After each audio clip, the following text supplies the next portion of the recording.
না সরকার, আমি বরং মনে করি কি জানেন, আমি বলছিলাম এর আগে যে যেসব ঘটনা ঘটছে এইসব সমস্ত ঘটনা বাংলাদেশে খুব নতুন কিছু না, এর আগেও হুম, ঘটেছে। আওয়ামী লীগের আমলে বিএনপি করেছে, বিএনপির আমলে আওয়ামী লীগ করেছে। তবে সরকার যেভাবে যেভাবে রিয়াক্ট করছে, হুম, আমার কাছে মনে হচ্ছে যে একটা সরকার খুব বেশি গুরুত্ব দিচ্ছে, অতিমাত্রায় রিয়াক্ট করছে। হুম। এই যে আজকে দেখলাম সর্বশেষ সকল বিমানবন্দরে কি বলে সতর্কতা বিশেষ জারি। সতর্কতা জারি। জি। তারপরে শত শত হাজার হাজার নিরাপত্তা বাহিনীকে কালকে থেকে নামানো হচ্ছে, সেনাবাহিনী হুম, ইত্যাদি।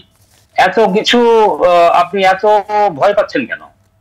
আপনি আওয়ামী লীগ তো হচ্ছে নাই। আওয়ামী লীগের নেতৃত্ব দেশ ছেড়ে পালিয়ে গেছে। তো আপনি তাদেরকে এত ভয় পাচ্ছেন কেন? এইভাবে তো আরো বেশি গুরুত্ব দেওয়া হচ্ছে আওয়ামী লীগে। এটার কোনো, আমার কাছে মনে হয় না যে এতখানি সিরিয়াসলি সরকার হয়তো ভেতর ভেতর নিতে পারতো, হুম, কিন্তু উপরে উপরে এত কথা বলার কোনো দরকার ছিল না, এত স্টেপ নেওয়ারও দরকার ছিল না।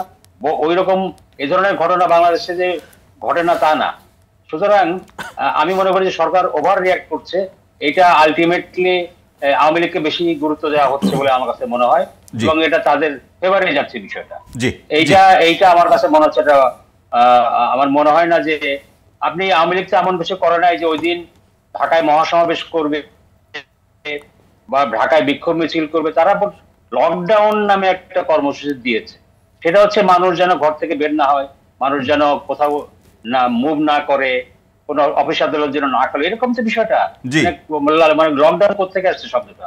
এই করোনা কালীন সময়ের জন্য, তাই না? হুম, তো সেটার জন্য তো এত এত হাকডাক এত কিছু করার দরকার ছিল না।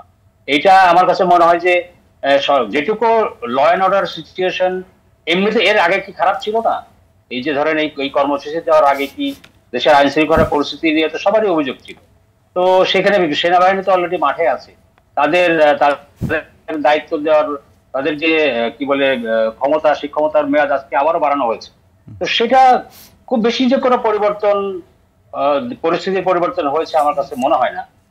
সুতরাং আমি আমি আশা করি যে খুব ওইরকম আহামরি কোনো নাশকতামূলক বড় ধরনের কোনো ঘটনা ঘটার আমি কোনো আশঙ্কা